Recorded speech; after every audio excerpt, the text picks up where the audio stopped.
Hi!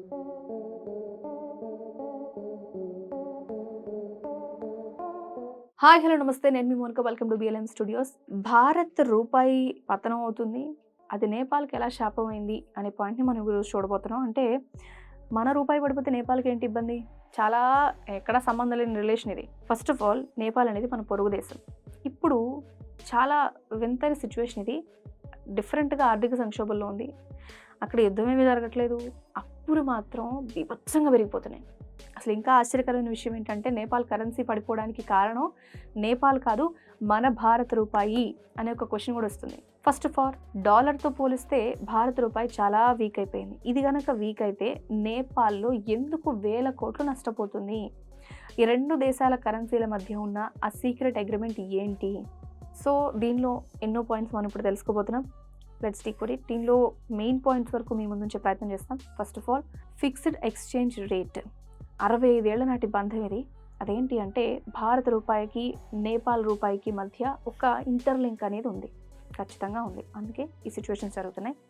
Nepal ఏం చేసింది, తన కరెన్సీని భారత రూపాయితో 1960 నుంచి కూడా ఫిక్స్ చేసుకుంది. అంటే 100 రూపాయలు భారతదేశం నుంచి ఇస్తే 160 నేపాలీ రూపాయలు వస్తాయి. ఇప్పుడు అది మారనే లేదు. మారే అవకాశాలు లేవు. ఒకవేళ భారత రూపాయే బాగుంటే నేపాల్ కూడా బాగుంటుంది. కానీ ఇప్పుడు మన రూపాయి డాలర్ ముందు ఖచ్చితంగా మోకరిల్లిందంటే నేపాల్ సిచ్యువేషన్ ఏంటి ఆలోచించండి మీరు. అసలు చిక్కంతా ఇక్కడే ఉంది. అర్థమైంది కదా నేను చెప్పాలనుకున్న పాయింట్. ఇక నెక్స్ట్ పాయింట్ ఏంటంటే బిలియన్ల కొద్దీ భారీగా నష్టం. ఎలా అంటే ఫస్ట్ ఆఫ్ ఆల్ విదేశాల నుంచి తీసుకున్న అప్పులు అనేవి పెరిగిపోవడం. ఎందుకంటే నేపాల్ విదేశాల నుంచి అప్పులు తీసుకుంది, అది డాలర్లో ఉన్నాయి. డాలర్ విలువ ఎప్పుడైతే పెరుగుతూ ఉంటుందో నేపాల్ కట్టాల్సిన అప్పుల విలువ అనేది ఆటోమేటిక్గా పడిపోతూ ఉంది కదా. ఒక్క ఏడాదిలో నేపాల్ 44.22 బిలియన్లు అంటే దగ్గరగా 4,422 కోట్ల రూపాయలు అదనంగా భారం అనేది మోయాల్సి వస్తుంది.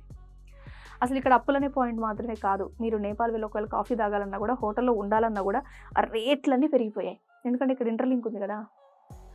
దానికి కారణం కేవలం డాలర్ మాత్రమే కాదు, భారత్ నుంచి వాళ్ళు దిగుమతి చేసుకునే వస్తువుల ధరలు కూడా పెరిగిపోతున్నాయి. ఇక్కడ ఎస్డిఆర్ అని మనం తెలుసుకోవాల్సిన పాయింట్ ఉంది. ఎస్డిఆర్ అంటే ఏంటంటే స్పెషల్ డ్రాయింగ్ రైట్స్. ఈ స్పెషల్ డ్రాయింగ్ రైట్స్ పరిస్థితి ఏంటంటే నేపాల్ అప్పుల్లో 72% ఈ ఎస్డిఆర్ రూపంలోనే ఉంది. ఇది ఒక బాస్కెట్ ఆఫ్ కరెన్సీస్ అంటే డాలర్, యూరోను, యువాన్, ఈఎం పౌండ్ ఏమైనా కావచ్చు. భారత రూపాయి అనేది బలహీనపడటం వల్ల ఈ కరెన్సీలన్నీ నేపాల్ కరెన్సీ కంటే కూడా చాలా వీక్ అయిపోయాయి. దాని రిజల్ట్ అప్పులు తీర్చడం వాళ్ళకి చాలా కష్టంగా, అతి భారంగా మారిపోయింది. సో భారత రూపాయి పడిపోవడానికి కారణం ఖచ్చితంగా ఇక్కడ చమురు ధరల, లేకపోతే ట్రంప్ ప్రభుత్వం కొన్ని టారిఫ్ విధించింది, సుంకాలు అంటారు అవే. అసలు భారత్ ఎందుకు డాలర్ ముందు ఇలా తలదించుకోవాల్సి వచ్చింది, ఇలా ఎన్నో అంశాలు ఉన్నాయి. ఇక నేపాల్కి ఏమైనా దారి దిక్కు ఉందా అంటే ఒకటే దారి ఉందంటున్నారు. నేపాల్ ఈ ఫిక్స్డ్ రేట్ని వదులుకోదా అనే పాయింట్ మీ బ్రెయిన్లో ఇప్పటికే రన్ అయి ఉంటుంది. ఎందుకు ఇండియన్ రూపీతోనే ఇలా ఉండాలా అంటే తన దిగుమతులు నేపాల్ పూర్తిగా భారత్ మీదే ఆధారపడి ఉంది కాబట్టి ఒకవేళ ఫిక్స్డ్ రేట్ని కనుక తను వదులుకుంటే నేపాల్ ఆర్థిక వ్యవస్థ ఖచ్చితంగా పడిపోతుంది.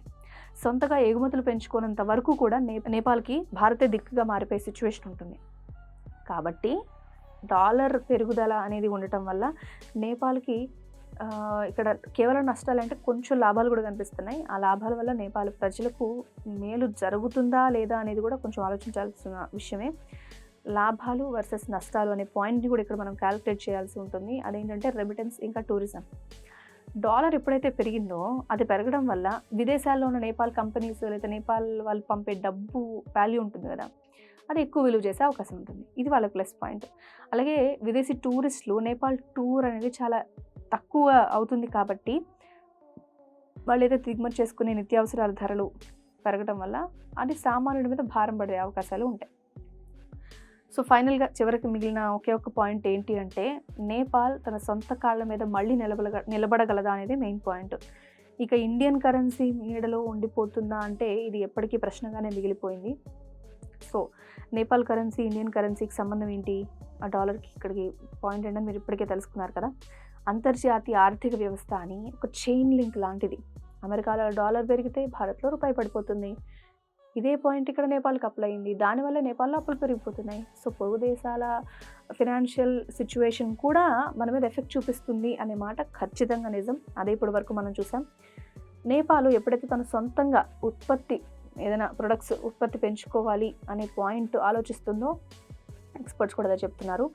మరి మీకేమనిపిస్తుంది? ఇప్పుడు నేపాల్ ఎప్పుడైతే తన కరెన్సీని ఇండియన్‌తో కాకుండా వేరే డాలర్‌తో లింక్ చేయాలి అని మీరేమైనా అనుకుంటున్నారా?